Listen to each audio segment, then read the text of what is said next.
Сот тутумдагы санариптештирүү иштеринин алкагында соттордун ортосунда видео конференц байланыш аркылуу сот процесстерин жүргүзүү дагы ийгиликтүү ишке ашырылып жатат. Эгер статистикалык маалыматтарга таяна турган болсок, өткөн жылдын январь айынан ушул жылдын март айына чейин республикадагы соттордун ортосунда 424 сот процесси онлайн өткөрүлгөн. Мындан тышкары мамлекеттик органдардын ортосунда 708 сот отуруму өткөн. Мындан тышкары чет өлкөлүк сот отурумдарына да кайрыла турган болсок, өткөн жылы Россия, Казакстан жана Америка менен онлайн видео конференц байланыш аркылуу бизде сот процесси уюштурулган болчу. Биз азыр учурда Бишкек шаарынын 1-Май райондук сотунда турабыз. Бир аздан соң 1-Май райондук соту менен Ош облусунун Кара Суу райондук сотунун ортосунда онлайн процесси өткөрүлөт.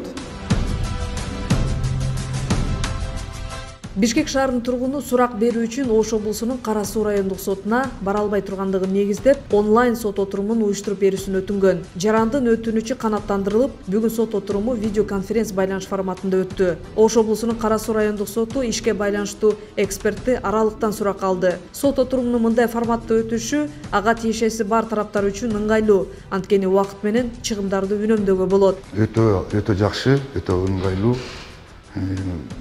Элестетсеңер, ушу Бишкектен бир сот отурумуна 15 мүнөттүк ишке Кара Сууга барып келчүбүз. Анын баары затырат, жол, кире, гостиницасы, бир күндө барып келе албайсың. Анын баары нагрузка бюджетке. Азыр мына өттүк, мына өзүңөр көп болдуңар. 15 мүнөт буквально вопростун баарын чечтик.